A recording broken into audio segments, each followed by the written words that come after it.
Hi guys, ఎలా ఉన్నారండి? నేనైతే చాలా బాగున్నాను. మీరు కూడా బాగున్నారని అనుకుంటున్నాను.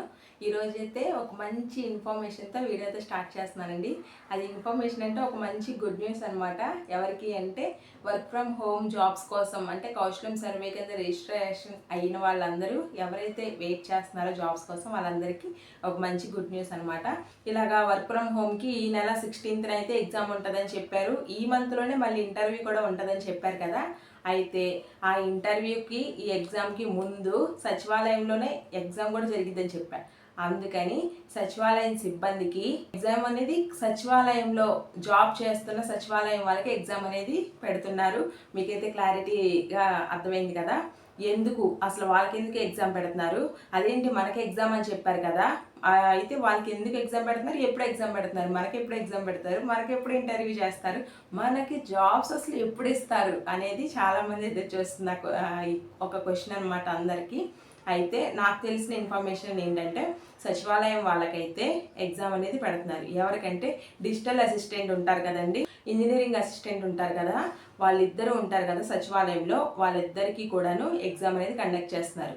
ఒకవేళ వాళ్ళలో ఒకళ్ళు లాంగ్ లీవ్లో ఉన్నా లేకపోతే ఒకళ్ళు లేకపోయినా సరే కంప్యూటర్ నాలెడ్జ్కి సంబంధించి ఎవరికైతే ఆ పరిజ్ఞానం ఉందో కంప్యూటర్ మీద అది వచ్చిన వాళ్ళు, కంప్యూటర్ నాలెడ్జ్ ఉన్న వాళ్ళని అయితే తీసుకొని ఎలాగైనా సరే ఎవరున్నా లేకపోయినా ఎగ్జామ్ అనేది కండక్ట్ చేస్తున్నారు సచివాలయం సిబ్బంది. అది కూడా ఇద్దరికి మాత్రమే ఎగ్జామ్ అనేది పెడుతున్నారు.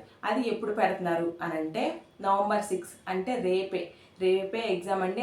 వాళ్ళకి మనకి ఏదైతే క్వశ్చన్ పేపర్ ఇవ్వాలనుకుంటున్నారో ఎగ్జామ్కి సంబంధించి, లేకపోతే ఏదైతే ఇంటర్వ్యూ చేయాలనుకుంటున్నారో దానికి సంబంధించి వాళ్ళకి ఫస్ట్ ఆ సచివాలయం సిబ్బంది వాళ్ళకి నాలెడ్జ్ అనేది ఉండాలి. ఎందుకనంటే మనకి ఇంటర్వ్యూ చేయాలన్నా, మనకి పరీక్ష పేపర్ ఏదన్నా ఇవ్వాలి అని అంటే ముందు వాళ్ళకి నాలెడ్జ్ ఉండాలి కదా. వాళ్ళకి నాలెడ్జ్ ఉంటేనే దాన్ని బట్టి మనల్ని ఎలా ఇంటర్వ్యూ చేయాలి, ఒక పర్సన్ని వస్తే వాళ్ళని ఏ విధంగా ఇంటర్వ్యూ చేయాలి అని చెప్పి వాళ్ళు ముందు నేర్చుకోగలగాలి కదా. ఎందుకంటే వాళ్ళు వేరే వాళ్ళ దగ్గర ఇంటర్వ్యూస్ ఫేస్ చేసో ఎగ్జామ్స్ రాసో ఆ సచివాలయం జాబ్స్ అనేవి వాళ్ళు పొందుకున్నారు కదా. అలాంటి వాళ్ళకి ఇంటర్వ్యూ ఎలా చేయాలనేది నేర్పించడం కోసం అనేది ఈ ఎగ్జామ్ అనమాట. అయితే వాళ్ళు రేపొద్దున్న క్వశ్చన్ పేపర్ వాళ్ళకి ఓపెన్ అయ్యింది. అది అయిన తర్వాత మేము రాసామని చెప్పి ఆన్లైన్లో వాళ్ళే ఆ సచివాలయంలోనే సబ్మిట్ చేయాలి. ఎవరైనా కనుక ఆ సచివాలయంలో ఎగ్జామ్ రాసి ఫెయిల్ అయితే మళ్ళీ వాళ్ళకి ఎగ్జామ్ అనేది మళ్ళీ పెడతారు. అంటే వాళ్ళకి ఆ సబ్జెక్ట్ లేకపోతే మనకు ఇంటర్వ్యూ చేసే ఆ క్వశ్చన్స్ ఆ నాలెడ్జ్కి సంబంధించి వాళ్ళకి నాలెడ్జ్ వచ్చే వరకు ఆ ఎగ్జామ్ అనేది జరిగిద్దంటండి. దానికి సంబంధించి మ్యాపింగ్ అంతా నిన్న అనేది సచివాలయంకి వచ్చిందంట. సచివాలయం సిబ్బందికి అయితే ఈ విషయాలు తెలుస్తాయి. నేను అడగబట్టి నాకు ఈరోజు తెలిసింది ఎలా ఉంటుంది పరీక్షకి సంబంధించి క్వశ్చన్ పేపర్ ఎలా ఉంటుంది, ఇంటర్వ్యూకి ఎలా అడుగుతారు, మన సెల్ఫ్ ఇంట్రడక్షన్ ఎలా చెప్పాలి ఏంటని వీడియోస్ చేసి పెట్టాను కదా.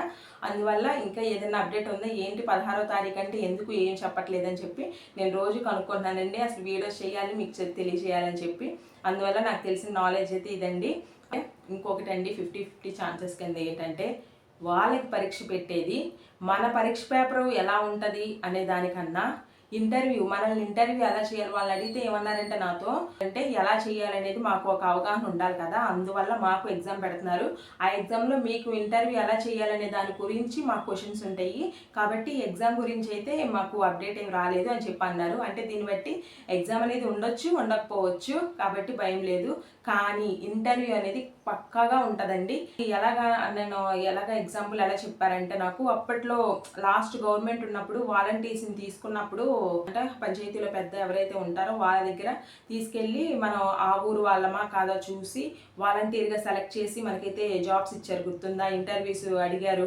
మనకి కొంతమందికి రికమెండేషన్ వల్ల లేకపోతే ఇంకోటి తీసుకొని ఉండొచ్చు, కానీ ఇంటర్వ్యూ ఫేస్ చేసిన వాళ్ళు చాలామంది ఉన్నారు వాలంటీర్స్ టైంలో. ఎందుకంటే చేశారు కదా, అదే విధంగా ఇప్పుడు కూడా ఇంటర్వ్యూ చేస్తారు. ఇంటర్వ్యూ చేసి ఈ జాబ్కి సంబంధించి ప్రతి డీటెయిల్గా మనల్ని అయితే క్వశ్చన్స్ అడగబోతారండి. వాళ్ళు పూర్తిగా ప్రిపేర్ అవుతున్నారు వాళ్ళ ఎగ్జామ్కి. రేపొద్దున్న ఎగ్జాము అది అయిన తర్వాత ఎలా ఉంది సిచ్యువేషన్ ఏంటి అని చెప్పి దానికి సంబంధించి ఏదైనా అప్డేట్ తెలిస్తే నేను గ్యారంటీగా మీకైతే వీడియో చేస్తానండి.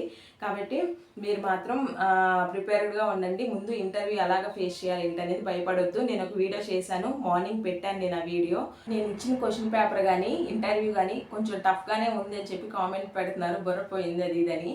నేను ఎందుకని టఫ్గా చెప్తున్నానంటే అండి, అక్కడికి వెళ్ళిన తర్వాత అది ఎలా ఉంటుందో ఏంటి మనం ఫేస్ చేసేదాకా మనకు అర్థం అవ్వదు కదా, అందుకని చెప్పి నేను కొంచెం అర్థమయ్యేటట్టుగా ఎప్పుడైనా సరే ఒకటి గుర్తుపెట్టుకోండి, ఇంటర్వ్యూకి వెళ్ళినప్పుడు ప్రతిదీ నిజమే చెప్పాలండి.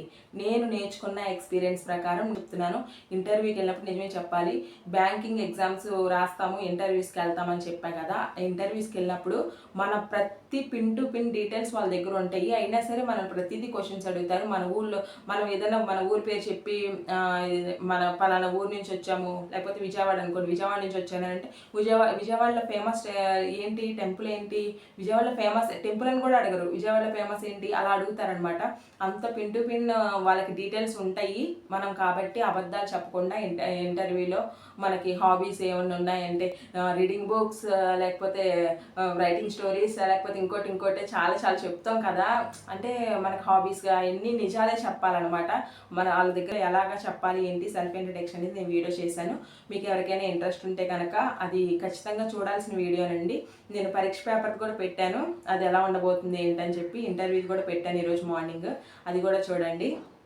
నా వీడియోస్ కానీ నా కంటెంట్ కానీ మీకు నచ్చితే ఒక లైక్ చేయండి, షేర్ చేయండి, సబ్స్క్రైబ్ చేసుకోండి. అసలు ఒక వీడియో నేను ఏదైనా పెడితే అందరివి వీడియోస్ గంటకి 2 గంటలకో లేకపోతే 2 రోజులకు 3 రోజులకైనా ఫలితం ఉంటుంది. నా వీడియోస్కి అయితే అసలు ఒక్కటి కూడా రావట్లేదు. మరి నాలో మిస్టేక్ ఉందో మరి ఏంటో తెలియట్లేదు. సరే అండి, ప్రస్తుతానికైతే నేను వీడియో అయితే చేశాను. ఎవరికైనా ఇంట్రెస్ట్ ఉంటేనే చూడండి. ఇంటర్వ్యూకి సంబంధించి ఎలా ఫేస్ చేయాలి ఏంటి, నేను 10th ఫెయిల్ అయ్యి ఇంటర్ ఫెయిల్ అయిన వాళ్ళు కూడా నాకు మెసేజ్ కామెంట్ పెట్టారు, మీకు ఇంగ్లీష్ రాదు, మేము ఇంటర్వ్యూ ఎలా ఫేస్ చేయాలని. నేను తెలుగులో కూడా 3 రకాలుగా ఇంటర్వ్యూ ఎలా ఉంటుందని చెప్పి నేనైతే పెట్టాను, అది చూడండి. ఈ రోజుకి ఈ వీడియో ఇంతేనండి. నచ్చితే లైక్ చేయండి, షేర్ చేయండి, సబ్స్క్రైబ్ చేసుకోండి.